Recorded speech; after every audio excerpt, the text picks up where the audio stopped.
여러분 안녕하십니까? 오늘 진행될 강의의 세 번째 파트, 심장정지 위험 환자의 평가 및 응급치료 시간에 오신 것을 환영합니다. 이전 시간까지 우리는 빈맥과 서맥 등 심박수 이상에 따른 알고리즘을 살펴보았습니다. 오늘 이 시간에는 심실빈맥의 약물치료를 마무리하고 응급 현장에서 환자의 생명을 앗아가는 가장 거대한 두 가지 축인 쇼크와 급성 폐부종의 혈력학적 접근과 임상 프로토콜에 대해 심도 있게 파헤쳐 보겠습니다.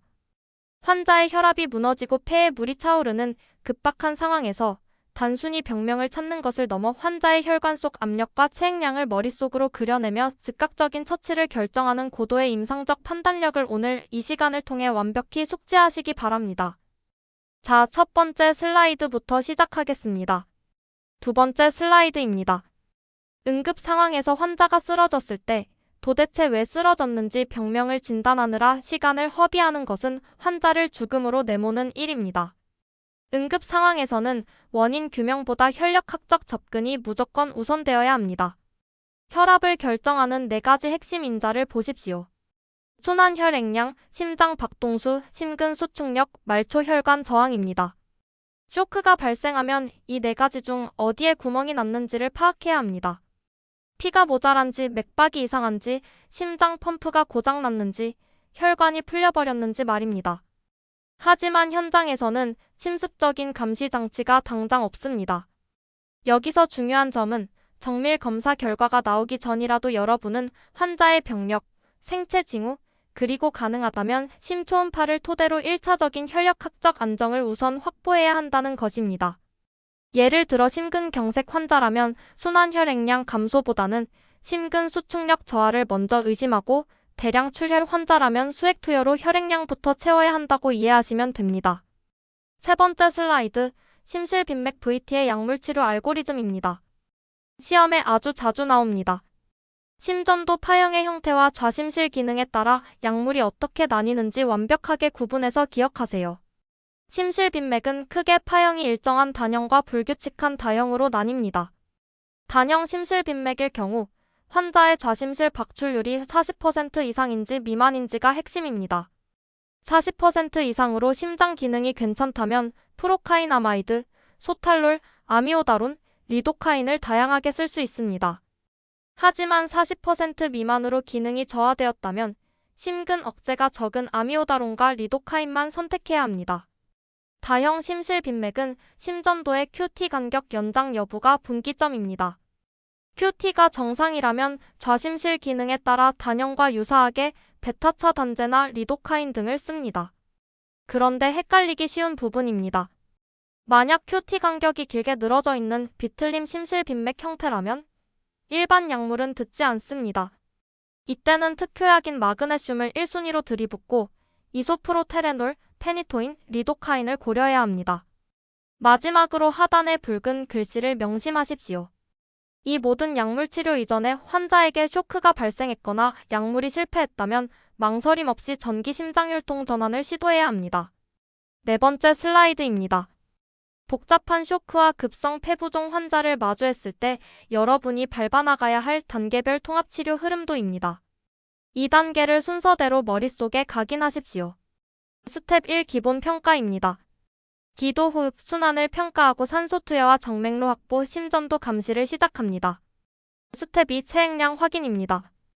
피나 물이 부족하다면 지체 없이 수액을 투여하여 교정합니다. 스텝 3 심장 박동수 조절입니다.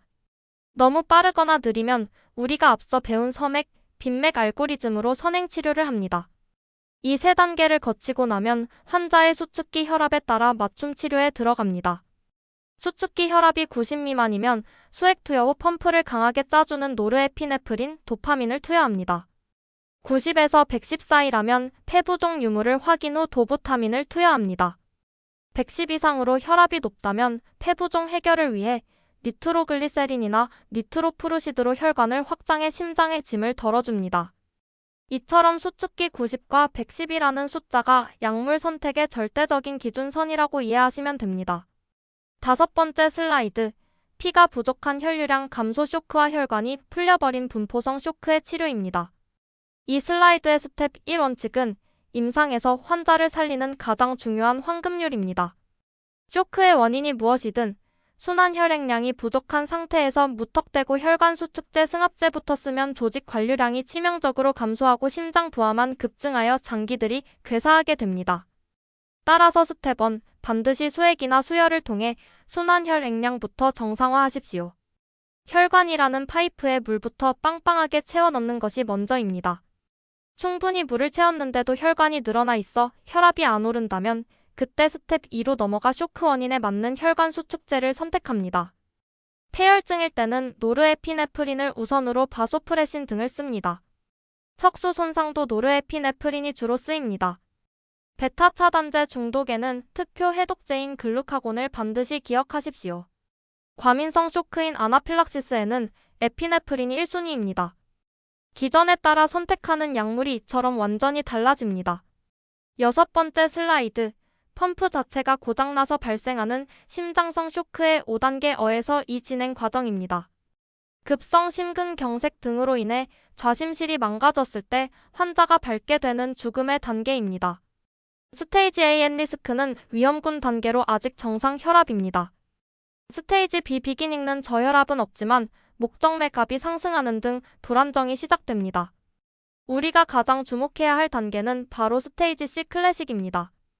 전형적인 심장성 쇼크가 시작되는 2단계에서는 수축기 혈압이 90 미만으로 무너지고 심박출지수 CI가 2.2 아래로 떨어지며 차갑고 축축한 피부와 의식 변화가 나타납니다. 젖산도 2ml/L 이상으로 치솟고 소변량은 급감합니다. 이 스테이지 C를 인지하는 즉시 공격적인 약물이나 기계적 보조가 투입되어야 합니다. 여기서 실패하면 젖산이 계속 상승하는 스테이지 D 디어리어레팅을 거쳐 pH가 7.2 미만으로 떨어지고 혼수 상태에 빠지는 순환기 허탈 임박 상태인 스테이지 2 엑스트리머스로 넘어가 사망하게 됩니다. 7번째 슬라이드입니다. 앞서 말한 심장성 쇼크를 보다 과학적이고 정밀하게 치료하기 위한 2 매트릭스입니다. 국가고시 실무 문제로 아주 빈출되는 표이므로 정확히 구분해서 기억하세요. 기준점은 2가지입니다. 좌심실의 충만 압력을 보여주는 페모세 혈관세기압 PCW P18mm 머큐리와 심장이 뿜어내는 피의 양인 심박출지수 CI 분당 2.2L 제곱미터입니다. 좌측 하단을 볼까요?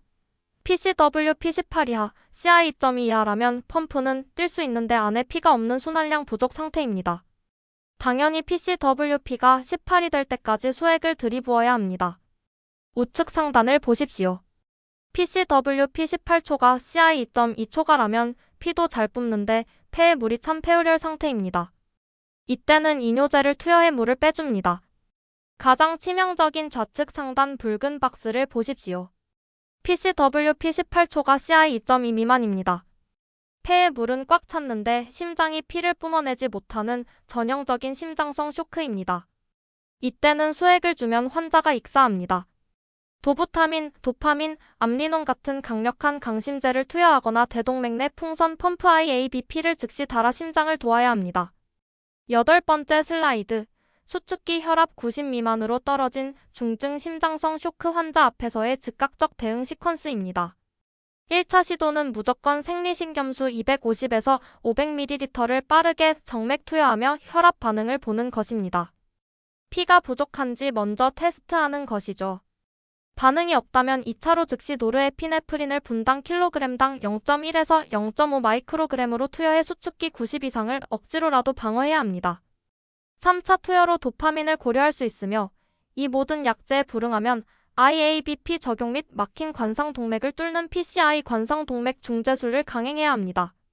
하단의 붉은 경고 박스를 각별히 주의 깊게 보십시오. 헷갈리기 쉽고 임상에서 치명적인 사고로 이어지는 부분입니다. 하벽 심근경색으로 우심실 경색이 동반된 저혈압 환자입니다. 이 환자의 페모세 혈관세기압 PCWP는 오히려 감소해 있습니다. 이때 혈관 확장제인 TG나 이뇨제를 주면 심장으로 돌아오는 피가 말라버려 환자가 급사할 수 있습니다. 절대 금기입니다. 우심실 경색은 오직 수액 투여로 쇼크를 해소해야 하며 주의 깊게 투여 후 도파민이나 도부타민을 고려한다는 사실을 명심하십시오. 9번째 슬라이드. 이번엔 수축기 혈압이 90 이상은 유지되는 환자들의 치료입니다. 수축기가 90에서 110mm 머큐리 사이로 아직 쇼크 증상이 없다면 생리식 염수를 투여해본 후 수축력을 올리는 도부타민을 분당 킬로그램당 5에서 10마이크로그램으로 투여합니다. 단, 도부타민은 혈관 확장 부작용이 있어 투여 중 혈압이 90 이하로 떨어지면 즉시 도파민으로 갈아타야 합니다. 수축기가 110mm 머큐리 이상이면서 폐부종이 동반된 좌심실부전 환자라면 어떨까요? 이땐 심장의 짐 전부와 후부하를 덜어주는 것이 목표입니다. 1차적으로 니트로글리세린엔 T질 분당 10에서 20마이크로그램으로 정맥 주사합니다. 만약 원인이 고혈압이라면 더 강력한 니트로푸르시드를 씁니다. 여기서 중요한 점은 우측 하단의 니트로푸르시드 독성주의입니다. 니트로푸르시드를 간 신장 기능 장애 환자에게 분당 킬로그램당 3마이크로그램 이상의 고속으로 72시간 이상 장기 투여하면 사이안 화물 사이어나이드, 즉 청산가리 독성이 쌓여 의식장애와 경련이 유발될 수 있으므로 극도로 주의해야 한다고 이해하시면 됩니다. 10번째 슬라이드, 좌심실이 멈춰서 폐에 물이 역류해 숨통을 조이는 급성 폐부종의 초기 대응입니다. 약물을 쓰기 전 우리의 3대 목표는 명확합니다. 1. 심장으로 들어오는 피를 줄이는 전부하 감소, 2. 심장이 피를 짜내기 쉽게 저항을 낮추는 후부하 감소, 3. 멈춰가는 심근 수축력의 회복입니다. 환자에게 당장 해줄 수 있는 최고의 비약물적 조치는 반자의 자세 세미플로어 포지션입니다. 환자를 눕히면 다리의 피가 심장으로 쏠려 폐가 물에 잠깁니다. 상체를 비스듬히 세워주면 정맥 환류가 줄어 환기가 극적으로 호전됩니다. 또한 산소를 고농도로 투여하고 필요시 CPAP 기계 호흡을 적용합니다. 하단의 치명적인 산소 투여의 함정을 주목하십시오. 시험에 자주 나옵니다.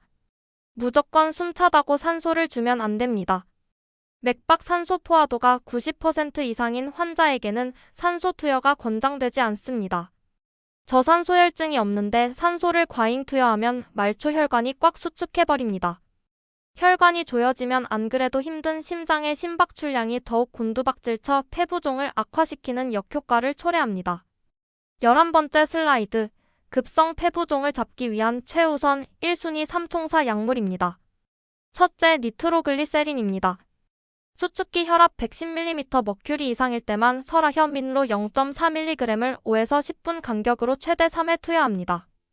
폐부종으로 피부 혈관이 수축해 있으므로 패치 부착은 효과가 불확실해 권장하지 않습니다.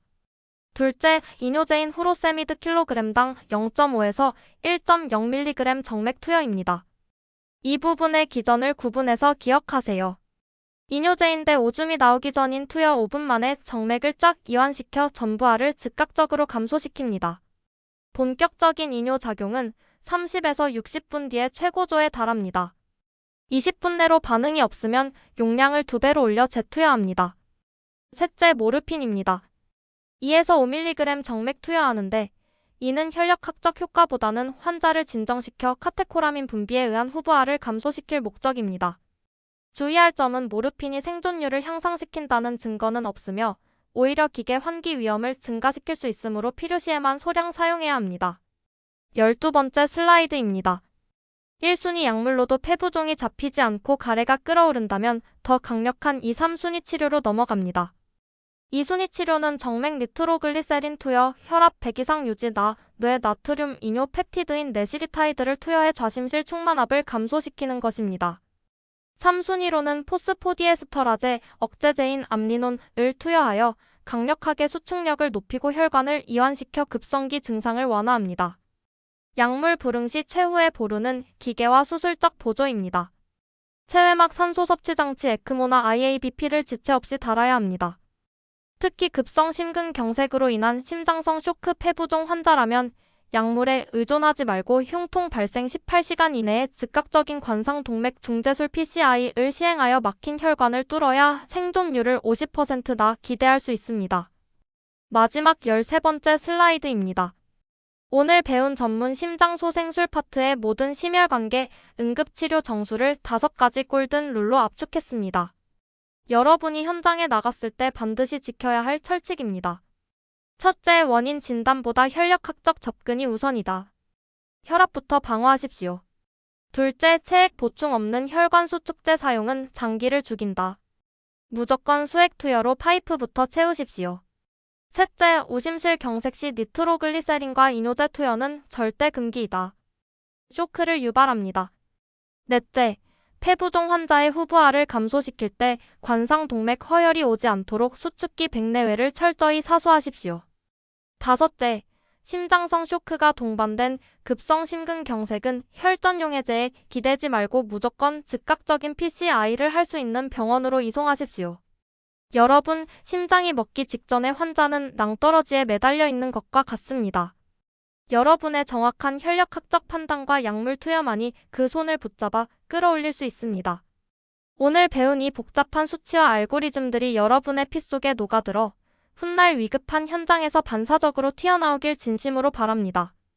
긴 시간, 방대한 내용을 소화하시느라 대단히 수고 많으셨습니다. 이상으로 10장 강의를 모두 마치겠습니다. 감사합니다.